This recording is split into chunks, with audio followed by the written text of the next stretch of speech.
तो हेलो बच्चों, कैसे हो आप लोग। तो आज हम लोग विज्ञान में एक नए टॉपिक को डिस्कस करते हैं और इसके बारे में आप लोगों ने पहले नहीं पढ़ा हुआ है, तो थोड़ा ध्यान से इसको समझिएगा। और हम ये सारा चीज जो है विज्ञान किट से मिले हुए जो उपकरण हैं उन उपकरणों के माध्यम से आपको समझाएंगे ताकि अच्छी तरीके से समझ में आ जाए। इसको तो बहुत पहले से देखा होगा, है ना, घरों पे सबके पाया जाता है। ये हो गया, ये नहीं देखे होगे, लेकिन इससे मिलती जुलती कैंची तो देखी होगी। तो कुल मिला के आप थोड़ा बड़ा समझ गए होंगे कि हम किस तरफ आपका ध्यान ले जाना चाहते हैं। हमें जानना है सरल मशीन। सरल मशीन का मतलब क्या हो गया, सबसे पहले तो समझ लो मशीन क्या होता है। मशीन की अगर परिभाषा देखी जाए तो सिंपल सी बात में ये कह सकते हो कि वो उपकरण या वो यंत्र जो हमारे कार्य को आसान बना दे। क्या बना दे? आसान बना दे और कम समय में पूरा कर दे। जैसे हंसिया ही जो है एक तरीके की मशीन है। क्या है? मशीन है। कैंची क्या है? मशीन है। कुल्हाड़ी क्या है? मशीन है। वो हमारे काम को आसान बनाती है और कम समय में उसको पूरा कर देती है ना। तो मशीनें क्या हैं आप समझ गए। अब बात हो रही सरल मशीन की। किसकी? सरल मतलब सिंपल सी मशीनें जिनमें ज्यादा कोई रॉकेट साइंस नहीं लगा है। सरल मशीनों की श्रेणी में कौन कौन से आते हैं? पहला है उत्तोलक। उत्तोलक का मतलब ये हो गया उठाने वाली चीज से लग रहा ना, जैसे कुछ क्या लग रहा? उठाने वाली चीज। लेकिन सिर्फ उठाने वाली चीज ही इसको ना समझना। इसमें 3 प्रकार के उत्तोलक होते हैं। चित्र भी मैंने बनाया है और जो हम विज्ञान किट से लेकर आए उपकरण उससे ही बताएंगे। तो तीनों प्रकार हम लोग जान लेंगे। दूसरा है पेंच। पेंच क्या होता है पहले उत्तोलक समझ लेते हैं, ठीक है। फिर उसके बाद पेंच और फिर घिरनी, पहिया और धुरी और लास्ट में है झुका तल। ये जो 5 हैं ये सरल मशीन के अंतर्गत आते हैं। किसके अंतर्गत? सरल मशीन, सिंपल मशीन है लेकिन बहुत ज्यादा मात्रा में। यूं समझ लो कि जितनी भी हैवी मशीनें होंगी वो सभी किसी ना किसी सरल मशीन के अधीन ही रहती हैं। बिना सरल मशीन के कोई भी हैवी मशीन बन नहीं सकती। तो आइए समझते हैं पहले उत्तोलक को। उत्तोलक का मतलब हो गया उठाना। क्या करना? उठाना। और कितने तरीके से उठाया जा सकता है वो हम इसमें समझेंगे। उत्तोलक जो है एक सरल मशीन है और इसमें 3 मुख्य पार्ट होते हैं। पहला हो गया आलंब, दूसरा है आयास और तीसरा है भार। ये 3 चीज है, पहले समझ लो आलंब क्या होता है। आलंब का मतलब ये हो गया कि जो भी उत्तोलक है, चाहे वो एक सीधी लकड़ी में हो और चाहे एक टेढ़ी लकड़ी में हो, दोनों उत्तोलक कही जा सकती है। ये मतलब कहने का ये है चाहे सीधे में हो चाहे टेढ़े में हो। एक बांस ले लोगे, बांस भी जो है क्या है? उत्तोलक है। आप उस बांस से क्या करते हो? इसे लगाते हो, फिर बीच में कोई लकड़ी दूसरी रखते हो और तीसरी लकड़ी को इसे दबाते हो, वो ढनक के आगे चली जाती है। हो जाती ना सर। तो कहने का मतलब कि यूं समझो कि 2 जो है अगर कोई राड हो, चाहे वो सीधी हो और चाहे टेढ़ी हो, इनको उत्तोलक कहा जाएगा। और इसमें जो है 3 अंग इसके रहेंगे। पहला है आलंब। आलंब जो है यहां भी हो सकता है, यहां भी हो सकता है, यहां भी हो सकता है। आप इस छड़ी को चाहो, जैसे हमारे पास ये पेंसिल है मान लो, अब इस पेंसिल को मैं चाहूं तो यहां बीच से पकड़ के भी यहां ऐसे घुमा सकता हूं। घूम रही ना, बीच से घूम रही कि नहीं घूम रही। और चाहूं तो यहां भी पकड़ घुमा सकता हूं। घुमा सकता हूं कि नहीं? और चाहूं तो यहां भी पकड़ के घुमा सकता हूं।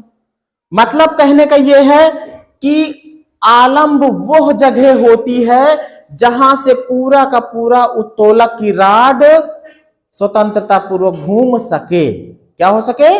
घूम सके। तो कहने का मतलब यह है कि क्या यह आलंब फिक्स है या आलंब ये फिक्स है?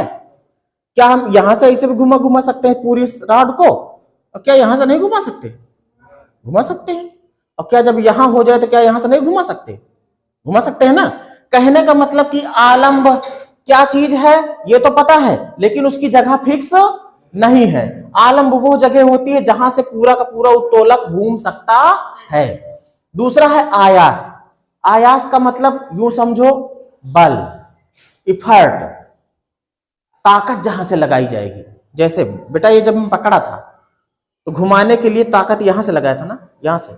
यही तो ये इफर्ट है, ये ताकत यहीं से लगा रहा हूं, ठीक है।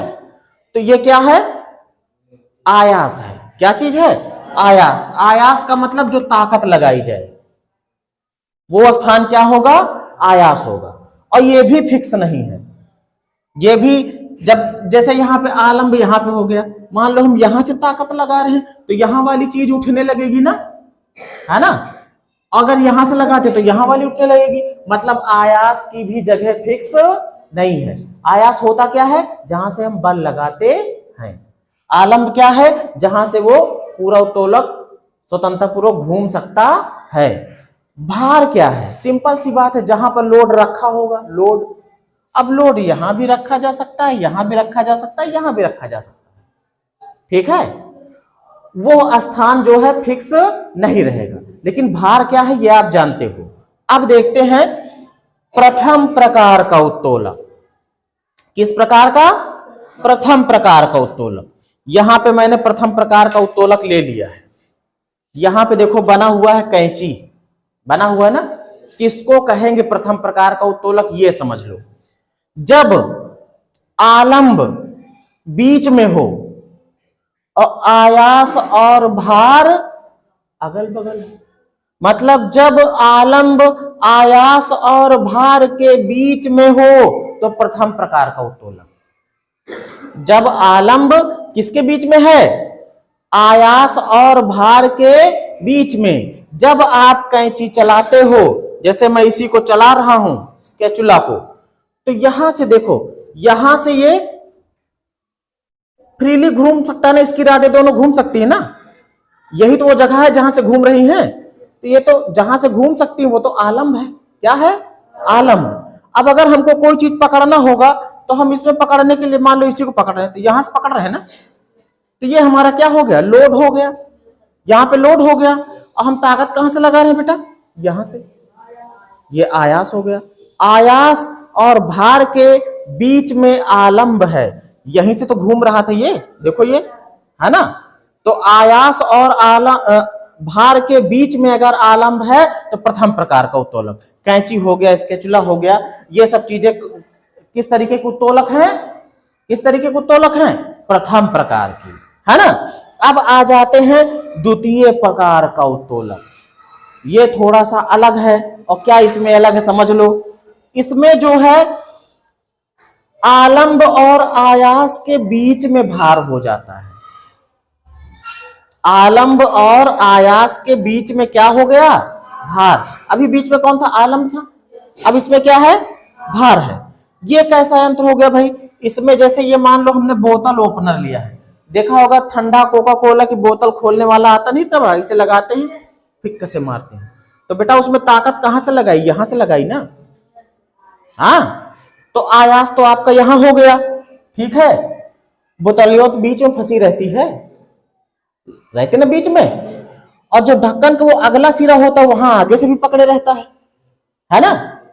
तो आलंब वहां हो गया भाई, यहीं से। अब जब उसको आप ऐसे घुमाते हो, बोतल को ऐसे करते हो, ये जगह है, इसी जगह से तुम्हारी ये राड घूम रही है। तो जहां से घूम सके वो आलंब है।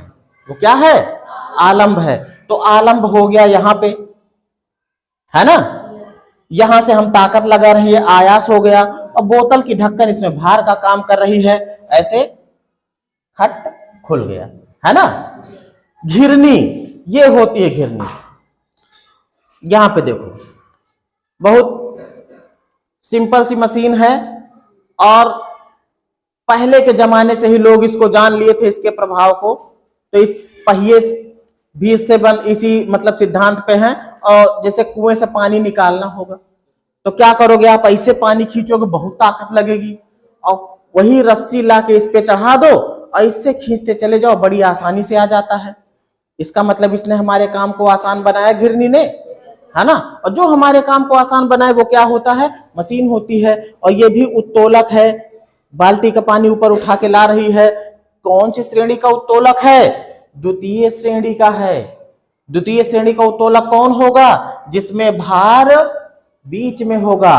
अब देखो इसमें भार बीच में कैसे होता है, मान लो ये घिरनी हमने ऐसे किया, स्ट्रेचर होती, स्ट्रेचर जिसपे लिटा देते हैं मरीज को लेके जाता है, ठीक है, ऐसे किया। अब बताओ ये उसके बेड का लोड है, कहां पे जा रहा है, बीच में जा रहा है, बीच में जा रहा है ना। और ताकत कहां से लग रही है स्ट्रेचर की, यहां ऊपर से लग रही होगी, ऐसे जा रहा होगा। अब किस जगह से घूम रहा है, ये जमीन वाली जगह से ना, है ना। कहने का मतलब ये आलंब, ये आयास। आयास आपका, भार आपका यहां से लगेगा, यूं समझो ये हो गई जमीन और यहां से हम बल लगा रहे हैं, ठीक है। अब देखो इसको अगर हम इस पे चला रहे हैं, ये चल रहा है ना। अब बताओ जो वजन है वो यहां बीच में इसकी धुरी पर जा रहा है, ठीक है। लेकिन ये तुम्हारा ये घूम किस जगह से रहा है, फ्रीली यहां से घूम रहा है। ये देखो ये जहां से पूरा ये घूम सके, यूं समझो ये घूम सके, ठीक है। वो क्या हो गया, वो तुम्हारा आलंब हो गया। और बल कहां से लग रहा, ऊपर से लग रहा है ना। तो ये कौन से प्रकार में आ गया, घिरनी द्वितीय प्रकार में। अब आ गया भाई मोस्ट इंपॉर्टेंट, जब आयास बीच में हो जाए। मेरे पास ये क्या है, हथौड़ी है, इसमें झाड़ू है, ठीक है। अब झाड़ू अभी यहां नहीं थी, तो इसमें क्या होता है, झाड़ू आप कैसे पकड़ते हो, देखो एकदम कोने पे, यहां तो पकड़ते नहीं हो, वहां नहीं पकड़ते हो ना। जैसे मान लीजिए झाड़ू है इतनी लंबी है, तो यहां नहीं पकड़ के कोई झाड़ू लगाता, यहां पकड़ते हो, यहां पकड़ते हो ना, है ना। अब फिर ऐसे ऐसे झाड़ू लगाते हो, मान लो ऐसे ऐसे। अब जैसे हथौड़ी हमारी चल रही है, अगर मैंने हथौड़ी को यहां पकड़ लिया, कहां पकड़ लिया, यहां पे ऐसे ऐसे चला रहा हूं, तो बेटा ये फ्रीली घूम कहां से रही है, इस बीच वाले जगह से ना, है ना। ताकत कहां लग रही है, यहीं पे लग रही है, यहीं पे लग रही ना। अब देखो ताकत यहां से लग रही है बीच से, इसका मतलब ये आयास हो गया। कील ठोकते ठक ठक ठक, बाहर यहां पे लोड यहां पे जाता है ना। और देखो जब ऐसे ऐसे ठोक रहे थे तो ये ऐसे ही से घूम रहा है ना, ऐसे ही से, तो तुम्हारा ये क्या हो गया, आलंब हो गया। क्या हो गया, आलंब, ठक ठक ठक, ठीक है। अब देखो मान लीजिए तीसरे प्रकार का उत्तोलक हम समझ गए। इस हथौड़ी में अगर देखो, एक थोड़ा सा दिमाग लगा लो, मैं यहां पकड़ लेता, अब बताओ जब यहां पकड़े थे तो ये आयास हमारा यहां था, जब यहां पकड़ लिए तो आयास तो यहां आ गया, भार यहां है, आलम कहां है, बीच में। कौन से प्रकार में चला गया, किस में जाएगा, प्रथम में जाएगा। लेकिन ये यहां से तो घूम नहीं रही पूरा, आलम्ब यहां बीच में हो नहीं सकता, किस में जाएगा, भार भी बीच में है, किस में जाएगा ये, भाई अगर हम यहां से पकड़ के चला रहे हैं तो आयास यहां पे है, लोड यहां पे है, आलम्ब कहां पे है? ठीक है, दिमाग दौड़ाना फिर बताना, ठीक है।